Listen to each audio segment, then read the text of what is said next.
This parable about many are called, few are chosen, about the banquet where all sorts of people get invited and refuse the invitation till finally the master of the house says, I really need people in my house. I'm a king. I love to give people good things. I'll bring in the poor and the lame. I'll bring in anyone. It's often us that don't accept the generosity of God, and there are lots of reasons for it. I think one of the most pressing reasons is that there are a lot of people who don't think they deserve it.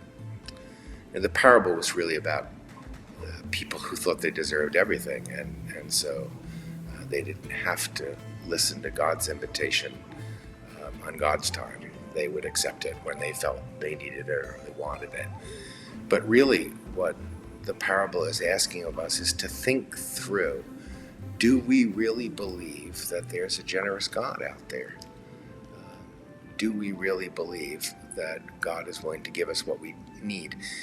And it's needy people that accept gift because they really do need what's in front of them, and so they accept the gift and they learn about graciousness after they get into the banquet hall.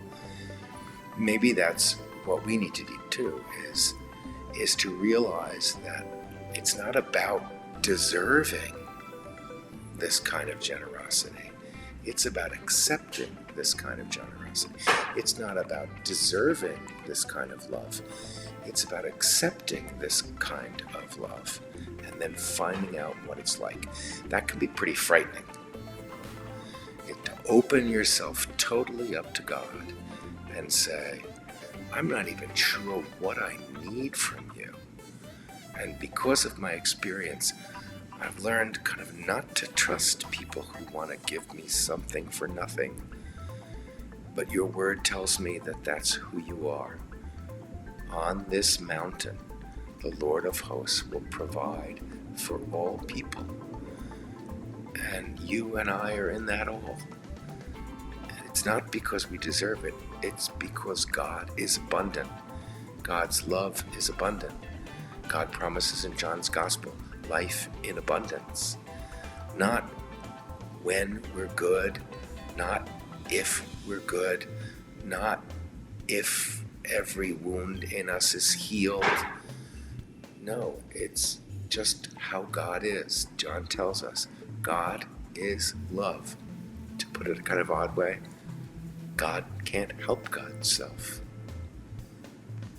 And the way we find out what that love can do for us is to not wait until we think we're ready, but come before God and said, I don't understand this.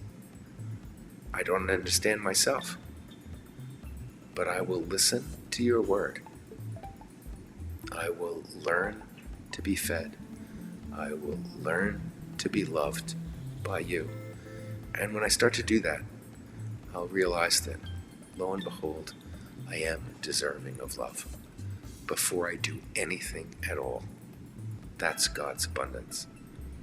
When we respond that way, that's when we can confront problems like climate change, like racism, because we realize that the love of God is about giving all of us this creation, giving all of us all this diversity, giving all of us all this culture as a richness for ourselves. And we don't deserve it.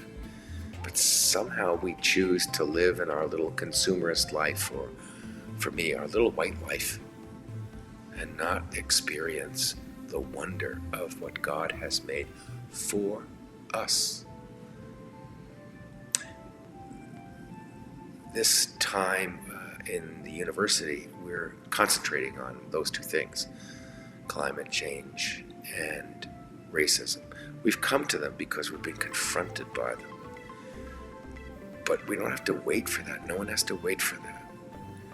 Open yourself to what God is giving in this good green earth and in these beautiful, beautiful brothers and sisters that God has given you.